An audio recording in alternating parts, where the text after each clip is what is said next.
Hey, salut toi. Et si je te disais que Toy Story, ouais, Toy Story, n'est pas simplement une histoire de jouets, qu'il y a une leçon puissante derrière ce film. Une leçon puissante sur la comparaison, sur l'identité, voire même sur la peur d'être remplacé. Et ouais, rien que ça. Vers l'infini et au-delà! Bienvenue sur ma chaîne. La chaîne où on regarde des choses, mais autrement. Aujourd'hui, comme je l'ai dit juste avant, on va se plonger dans l'univers de Toy Story de chez Pixar. Sur toute cette première partie, il n'y aura pas de spoil. De toute façon, quand il y en aura, je vais l'indiquer. Donc tu peux rester tranquille, assieds-toi et écoute ce que j'ai à te dire et écoute ce que ce film a à te raconter et à t'apprendre surtout. Alors voilà le contexte, sans spoil. Toy Story nous plonge dans le cœur d'un personnage qui va voir du jour au lendemain sa position menacée. Et cette menace va réveiller énormément de choses en lui. Cette menace va réveiller en lui la jalousie, l'orgueil, l'insécurité et la peur de ne plus être aimé. La question centrale de tout cela, c'est de se dire que se passe-t-il quand ton identité repose sur ta place plutôt que sur ta réelle valeur. Galates 5, verset 26 nous dit « Ne cherchons pas de vaine gloire ». Alors toujours pour rester dans la thématique de Toy Story, on va aborder plusieurs points. Premier point, le danger de la comparaison. Parce que se comparer, c'est croire que la valeur est limitée. Et Ésaïe 43, verset 4 nous dit « Tu es précieux à mes yeux ». Point numéro 2, l'amour ne se résume pas à la position.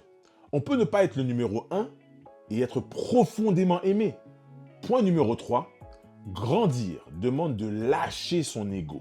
Philippiens 2, verset 3 nous dit que chacun regarde les autres comme supérieurs à lui-même. Alors à partir de là, il y aura du spoil. Donc je te conseille d'avancer légèrement. De toute façon, tu lis l'inscription, tu verras là ce que tu peux avancer. Toi qui as marqué spoil alert, je te conseille, si tu n'as pas vu le film, d'aller plus loin, d'accord?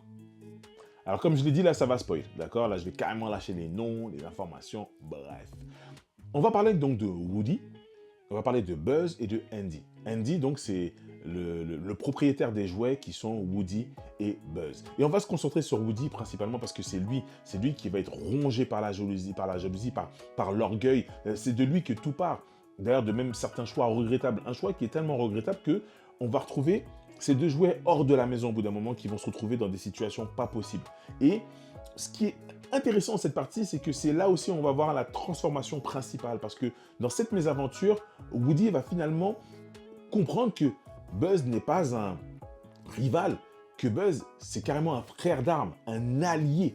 Et de l'autre côté, il y a aussi Buzz qui va finalement comprendre que c'est pas le jouet numéro 1, c'est un jouet somme toute normal qui est aimé par Andy. Donc les deux vont apprendre dans leur galère, dans leur souffrance, des choses qui vont permettre de transformer ce qu'ils sont. 1 Corinthiens 13, 5 nous dit que l'amour ne cherche pas son intérêt. Alors, point d'alerte spirituel, il ne faut pas oublier que ce film montre des jouets qui sont vivants et donc c'est important de communiquer à l'enfant, de dire que les jouets n'ont pas d'esprit. C'est très important de leur signifier ça, de les avertir par rapport à cela pour éviter qu'il y ait de la confusion. Ça peut emmener quand même chez les trop jeunes de la confusion.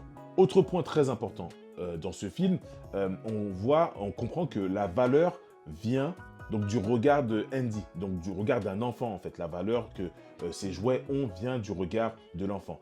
Nous croyons que notre valeur vient du regard que Dieu a sur nous. Et ça, c'est très important de pouvoir le mettre au clair.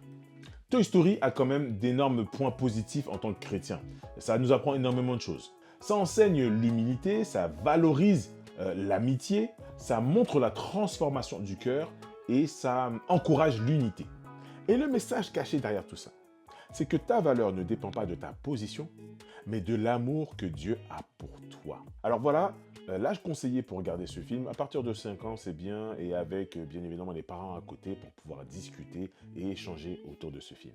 Le verdict, c'est un film sain, un film familial, qui est franchement visible, il n'y a pas de grossièreté, franchement c'est vraiment un film sain. Je le répète encore une fois, je pense qu'il y a un échange après film, après coup, pour voir un petit peu la compréhension de l'enfant. Ça peut être pas mal aussi et ça peut permettre on va dire, de développer tous les sujets qui ont été évoqués dans cette vidéo. En conclusion, Toy Story, ce n'est pas une histoire de jouets, non, c'est réellement une histoire de cœur. Donc voilà, c'est tout pour aujourd'hui. Donc n'hésite pas à liker, à t'abonner et à me dire en commentaire. Dis-moi, tu es plus team Woody ou plus Buzz l'éclair? Allez, à bientôt pour une prochaine analyse.